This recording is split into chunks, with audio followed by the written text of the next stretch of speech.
میں ڈاکٹر بن رہی تھی جب میرے بھائی کی شادی ہوئی۔ پہلے دن میں اماں کو دیکھ کر حیران ہو گئی کہ وہ تیل کی بوتل پکڑے بھابھی کے کمرے میں جا رہی تھی۔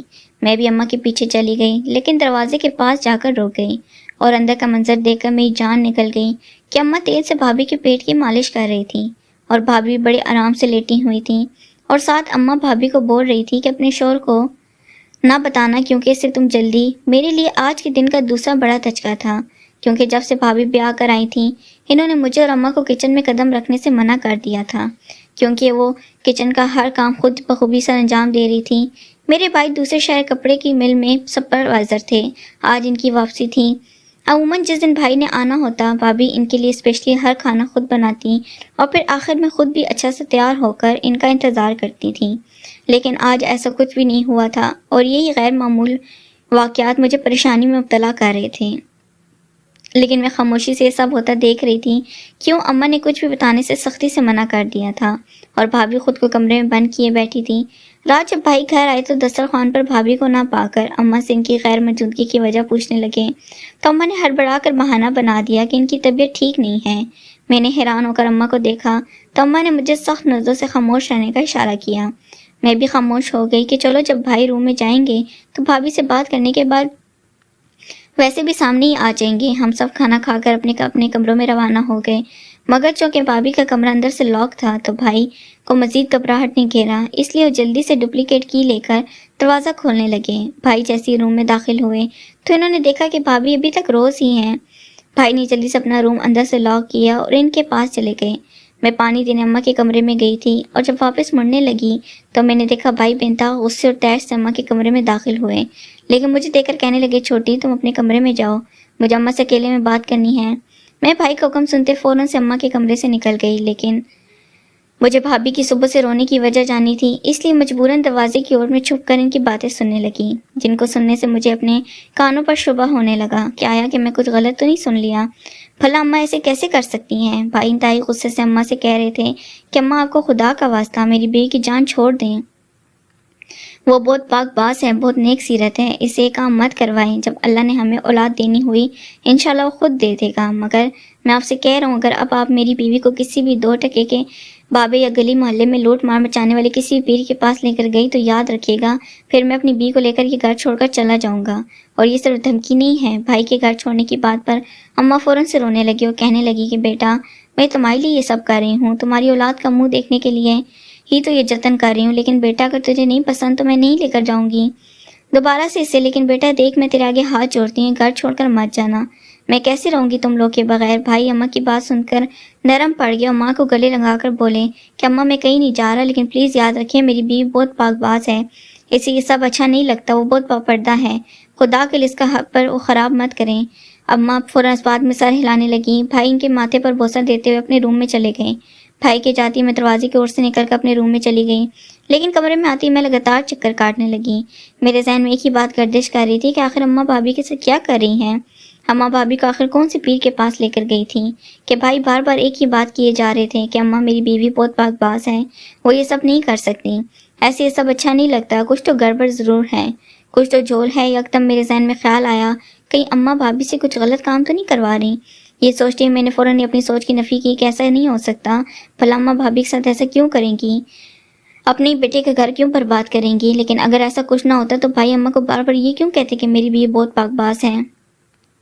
کچھ تو جھول ضرور ہے۔ میں انہیں سوچوں سے کتنی دیر الجھتی رہی، بھلا آخر میں اپنی ان سب سوچوں سے تنگ آ چکی تھی، اس لیے سر جھٹک کر پڑھنے بیٹھی۔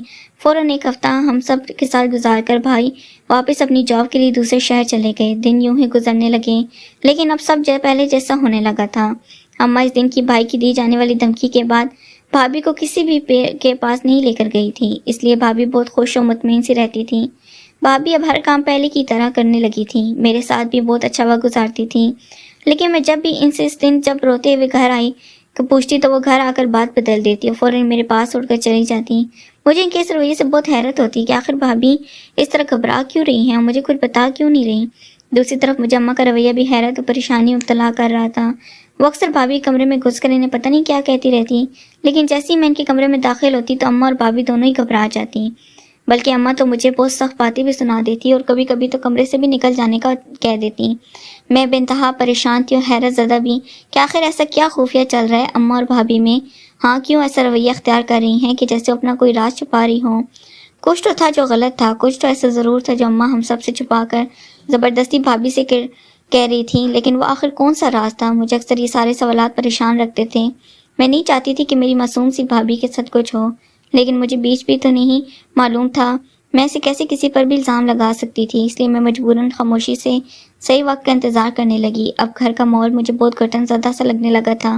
بھابھی گھر کا کام کر کے چھپکے سے اپنے کمرے میں جا کر بند ہو جاتی. میرے پاس بیٹھنا بھی اب بھابھی نے بند کر دیا، اور اسی وجہ سے یہ تھی کہ وہ جب بھی میرے پاس بیٹھتی میں ان سے وہی سوالات پوچھنے لگ جاتی. اس لیے اب انہوں نے مجھ سے گریز برتنا شروع کر دیا تھا، جبکہ اماں وہ تو ویسے ہی غصے میں پھرتی رہتی جیسے ان کے کوئی اہم مقصد پورا نہ ہو رہا ہو، جیسے انہیں کسی خسارے کا سامنا کرنا پڑ رہا ہو. لیکن میرے کچھ بھی استغفار کرنے پر مجھے سختی سے ڈانٹ کر خاموش کروا دیتی. اب میں شدت سے بھائی کے آنے کا انتظار کرنے لگی. میں نے 1-2 بار بھائی کو کال کر کے کہا بھائی اس بار پلیز جلدی گھر آ جائیں، مجھے آپ سے بہت اہم بات کرنی ہے. لیکن بھائی نے کہا کہ چھوٹی میں فوراً آ جاتا تمہارے بلانے پر، لیکن اس مال کی شپمنٹ کا سارا کام میرے ذمے اور میرا ہیلپر بھی چھٹی پر گھر گیا ہوا ہے، اس لیے میں چاہ کر بھی نہیں آ سکتا. صرف چند دن کی تو بات ہے بیٹا، پھر میں آ ہی جاتا، پھر ہم بیٹھ کر تسلی سے بات کریں گے. بھائی کی مجبوری کو دیکھتے ہوئے مجبوراً خاموشی اختیار کرنی پڑی. میں چپ چاپ بھائی کا انتظار کرنے لگی. اماں سے مل کر وہ آنکھوں ہی آنکھوں میں اماں کو کچھ اشارہ کرنے لگی. مجھے ان کی یہ حرکت بہت مشکوک ہی لگی، بلکہ ان کی ساری حرکتیں بہت مشکوک تھیں، جبکہ اماں بھی ان کی ان عجیب حرکتوں ان کا پور ساتھ دے رہی تھیں، اور یہی چیز مجھے چونکنے پر مجبور کر رہی تھی. تھوڑی دیر گزری کہ بھابھی لوازمات سے بڑی ٹرے اٹھا کر لائیں.